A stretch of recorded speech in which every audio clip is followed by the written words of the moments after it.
मैंने अर्ज़ किया कि मुसलमानों का किरदार किस तरह होना चाहिए। हमें ये हमारे असलाफ बता गए, बुज़ुर्गान दीन बताते आए हैं, और सहाबाए कराम मुसलमानों के किरदार का अमली नमूना थे। हज़रत अली अल मुर्तज़ा शेर खुदा करम अल्लाह वजहुल करीम रज़ी अल्लाह ताला अन्हु, एक मौके पर आपकी ज़िरा गुम हो गई और वो एक यहूदी के पास मिली।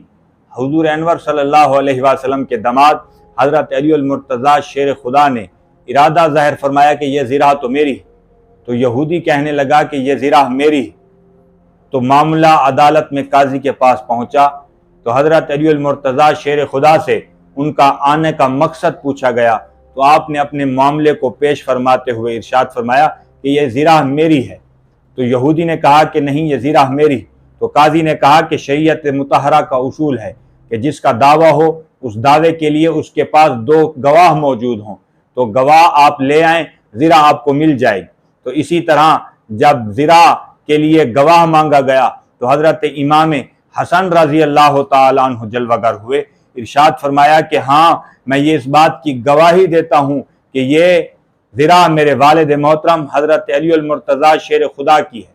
जब ये मामला सामने आया तो काजी ने कहा कि हम ये बात मानते हैं कि ये ज़रा इनकी है, आपने गवाही दे दी, लेकिन शरीयत मुतहरा का उसूल है कि बेटे की गवाही वालिद के हक़ में और वालिद की गवाही बेटे के हक़ में कबूल नहीं की जाएगी, लिहाजा कोई और गवाह हो तो हमें पेश किया जाए। तो हज़रत अली अल मुर्तज़ा शेर खुदा ने इरशाद फरमाया कि इसके अलावा मेरे पास और कोई गवाह मौजूद नहीं। जब इरशाद फरमाया हज़रत अली अल मुर्तज़ा शेर खुदा ने कि इनके बाद मेरे पास और कोई गवाह नहीं, तो फिर यही फैसला हुआ कि शरीयत मुतहरा का यही उसूल है कि जब कोई दावा करे उस पर दो गवाह पेश होने चाहिए। लिहाजा आपके पास कोई गवाह नहीं, तो अदालत ये फैसला करती है कि यह ज़िरा उस यहूदी की।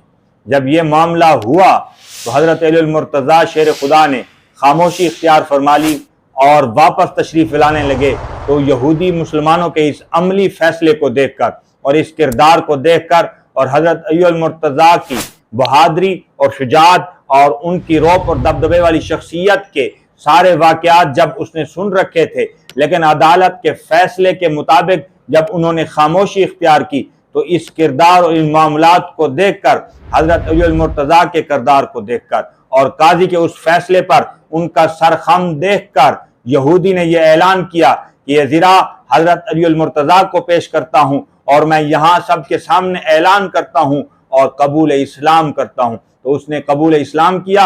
ये तो बहुत बड़ी बात मैंने आपकी खिदमत में अर्ज़ की। हमारे आमाल देखकर, हमारे असलाफ के आमाल देखकर भी लोग मुसलमान हो सकते हैं। एक वाक़या आपकी खिदमत में अर्ज़ कर दूँ कि एक शख्स से पूछा गया कि तुमने गैर मुस्लिम थे, तुम गैर मजहब थे, लेकिन तुमने इस्लाम कबूल किस लिए किया? तो उसने कहा कि मेरा गुजर एक रास्ते से हुआ, वहां पर बड़ा हुजूम था, तो मैंने पूछा कि यहाँ पर क्या हुआ? तो लोगों ने कहा कि यहाँ पर एक मुसलमान का जनाजा है और मैंने देखा कि एक मैयत चारपाई पर है और लोगों ने उसे कंधे पर उठा रखा है। तो मेरे दिल से आवाज आई कि ये मुसलमानों का मजहब किस तरह का मजहब है कि ये जो मर जाने वाले को अपने कंधों पर उठा लेते हैं। इतनी इज्जत एक इंसान की किसी मजहब में नहीं। तो वो मुसलमान का जनाजा देखकर मुसलमान हो गया, तो क्यों ना लोग हमारे किरदार को देखकर मुसलमान हो। इसीलिए हमें चाहिए कि अगर हम गालिब आना चाहते हैं तो हमें अपने किरदार को दुरुस्त करना होगा। अगर हम गालिब आना चाहते हैं तो हमें हमारे आमाल को दुरुस्त करना होगा, जिसी तरह हमारे असलाफ के आमाल थे, जिस तरह हमारे बुजुर्गान दीन के आमाल थे और जिस तरह सहाबाए कराम ने शरीयत मुतहरा पर कामिल इजहार किया कि शरीयत मुतहरा पर किस तरह अमल किया जाता है। तो हमें चाहिए कि हम अगर गालिब आना चाहते हैं तो हमें अपने किरदार को दुरुस्त करना होगा।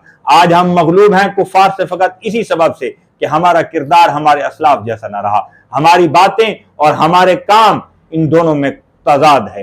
तो हमें चाहिए कि जब ये दोनों एक ही जगह इकट्ठे हो जाएंगे तो हमारा किरदार हमारे असलाफ की तरह हो जाएगा।